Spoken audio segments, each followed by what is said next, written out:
ሰው ሁሉ ሙሽራ ከጫጉላ እንዲወጣ ከአንቺ የወጣ እመቤቴ ማርያም ሆይ ደስ ይበልሽ ብሎ ዮሐንስ አፈወርቅ ቅዱሳን እንዳመሰገነሽ እኔም አመሰግንሻለሁ። የጠፋ በቀደምን የፈለገው ባገኘውም ጊዜ የተሸከመ እውነተኛ ቸር ጠባቂያችን ክርስቶስ ከአንቺ የተወለደ እመቤቴ ማርያም ሆይ ደስ ይበልሽ።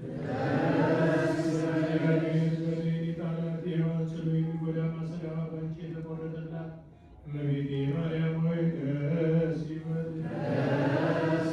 እግዚአብሔር በብሩህ ደመና ተጭኖ መጥቶ በማኅፀንሽ አደረ።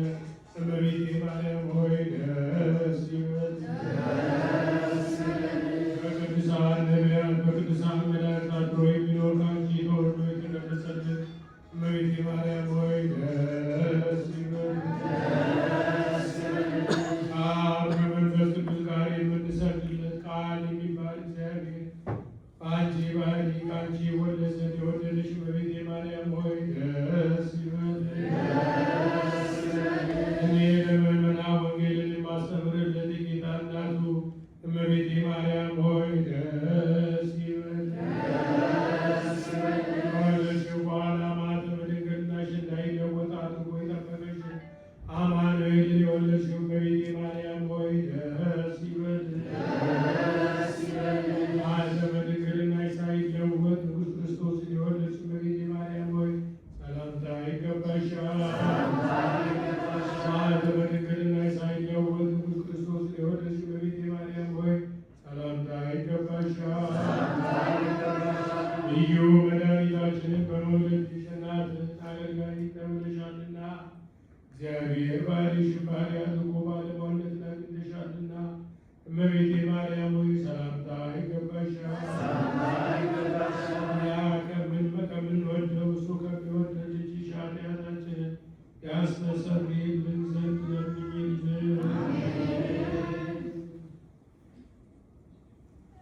ልመናዋ ክብሯም ለዘላለም በእውነት በእኛ ይደርብንና አምላክን የወለደች በድንጋሌ ሥጋ በድንጋሌ ንጽሕና የክብርት እመቤታችን ያደረገችው ተአምር ይህ ነው። ጌታችን ኢየሱስ ክርስቶስ ከሰማይ ወርዶ ለሐዋርያትና በገነት መካከል እነሆ ተገለጸ። እሱ ኪሩቤል በተሸከሙ ሰረገላ ተቀምጦ ነበር። በነጭ ሐርና በወርቀ ዘቦ ግምጃ የተሸለመች ንግሥት ድንግል እናቱም ከእሱ ጋር ነበረች። በራሷም ላይ የወርቅ ዘውድ ነበር። በዘውዱም ላይ ዕንቁ ፈርጥ ያለበት አክሊል ነበር። ብዙ መላእክት በሰረገላው ዙሪያ ቆመው ነበሩ። በተወደደም ምስጋና ያመሰግኑ ነበር። ሐዋርያትም ድንግል እናቱ መድኃኒታችንን የብዙ የሚሆን መላእክት በዙሪያው ቆመው ባዩ ጊዜ ሰገዱለት። መድኃኒታችን ጌታም ሐዋርያትን የቁርባኑንና የመሥዋዕቱን ሥራ ሁሉ አዘጋጁልን አላቸው።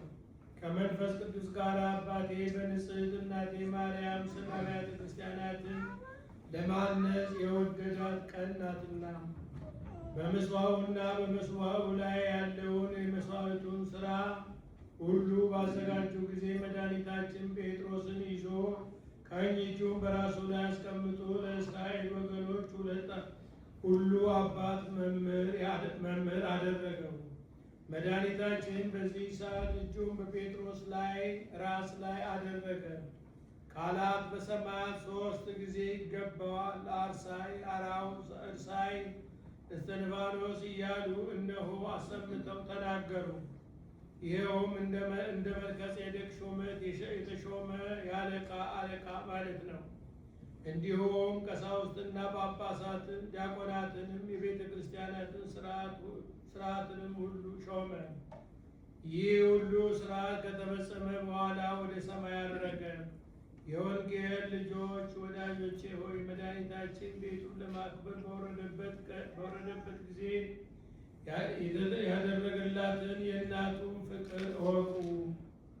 ልመና ክብሯን በእኛ ለዘላለም በእውነት ይደርብን።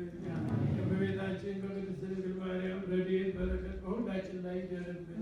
በሀገራችን በኢትዮጵያ ላይ ጸንቶ ለዘላለም ይኑር። እኛንም በያለበት ይጠብቀን፣ ከክፉ ነገር ሁሉ ይሰውረን። የታመሙትን ይፈውስልን። ይጠብቅልን። አቡነ ዘበሰማያት